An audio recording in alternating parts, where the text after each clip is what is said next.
Hi friends, मैं रोशनी कहानियों के पिटारे में आपका स्वागत करती हूँ। सबसे अच्छा मौसम स्टोरी है। लाला जी के पिता एक गरीब किसान थे। गांव में पढ़ाई की व्यवस्था ठीक ना होने के कारण वे अपने पुत्र को पढ़ा नहीं पाए थे।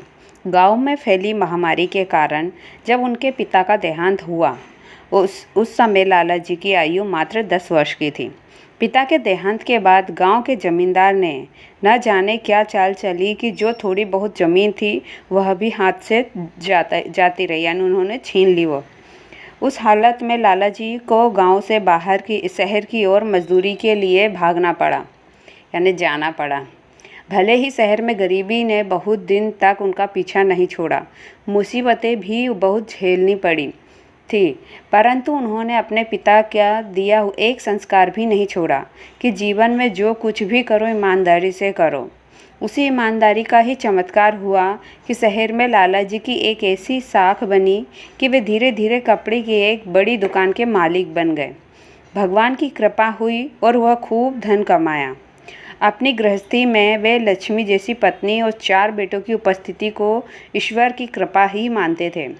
चारों बेटे लाला जी का खूब सम्मान भी करते थे।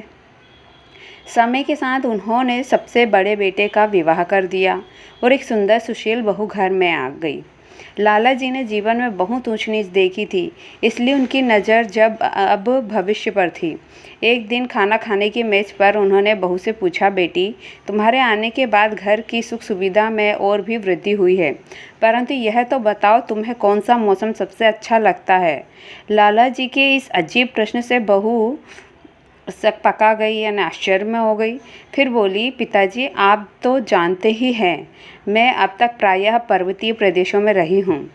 वहाँ वर्ष के अधिकांश समय में गर्म कपड़े, धूप और अग्नि के भरोसे रहना पड़ता है, इसलिए मुझे तो गर्मी का मौसम ही सबसे अच्छा लगता है।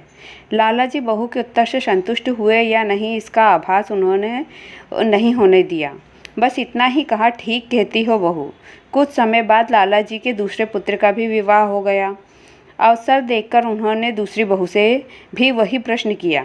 बहू ने विनम्रता से उत्तर दिया, पिताजी, मौसम तो सर्दी का ही सबसे उत्तम होता है। सर्दियों में ना तो पंखे की ज़रूरत है, ना ही कमरों को ठंडा करने की। चिंता, बीमारियों का डर भी सबसे कम सर्दियों में ही होता है। इस बार भी लाला जी बहू को केवल सहमति जताकर रह गए।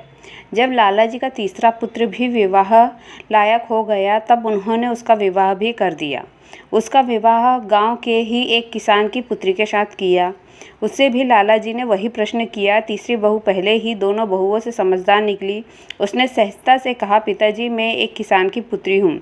अच्छी फसल किसान की सबसे बड़ी पूंजी होती है, जो वर्षा पर निर्भर करती है, इसलिए मुझे बरसात का मौसम सबसे अच्छा लगता है। बरसात ना हो तो खेत सूख जाए, फसल चौपट हो जाती है और अकाल के मारे त्राही त्राही मच जाती है। अकाल के कारण यानी सब सूख जाता है। तो लाला जी बहू के बुद्धिमानतापूर्ण उत्तर से बहुत प्रसन्न हुए, परंतु उनके कान किसी और उत्तर को सुनने को आतुर थे। उन्होंने अपने जीवन के अंतिम वर्षों में कुछ खटकने लगा था।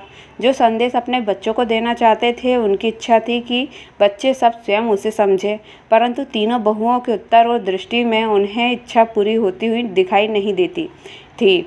अब उनकी आस छोटे पुत्र पर टिकी थी। यह पुत्र अभी पूर्ण युवा नहीं हुआ था, फिर भी उन्होंने उसका भी विवाह एक संपन्न परिवार की सुशील कन्या से कर दिया और अंतिम आज के रूप में उससे भी वही प्रश्न किया।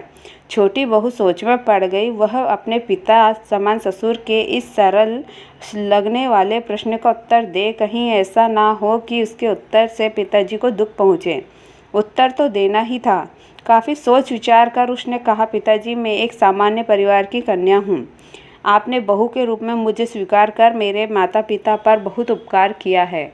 वहाँ यद्यपि हमें जीवन की सभी सुविधाएं प्राप्त नहीं थी, परंतु हम सभी भाई बहन सुख और दुखों को भी बांटकर अपने पिता के साथ रहते थे। और सुख दुख झेलते थे। हमारे घर में हर समय प्यार का मौसम रहता था, इसलिए हमें किसी भी ऋतु में कष्ट की अनुभूति नहीं होती थी। मेरी दृष्टि में तो प्यार का मौसम सर्वोत्तम मौसम है। लाला जी छोटी बहू के उत्तर से बहुत अधिक प्रसन्न हो गए।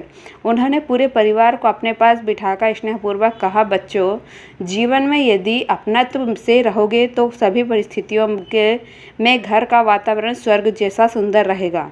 हमेशा हमारे घर में प्यार का ही मौसम रहना चाहिए। यही घर परिवार के लिए सफलता की प्रथम सीढ़ी है। सभी बहुओं ने पिताजी की सीख को सहर्ष स्वीकार किया और कभी भी आपस में ना लड़ने झगड़ने की शपथ ले ली। इस कहानी से हमें यह सीख मिलती है कि समय कैसा भी हो, अच्छा बुरा हो, कैसा भी हो, लेकिन अगर परिवार में स्नेह हो, प्यार हो तो वो समय अच्छी तरह से निकल जाता है। यानी कि परिवार में स्नेह, प्यार का मौसम हमेशा बना रहना चाहिए।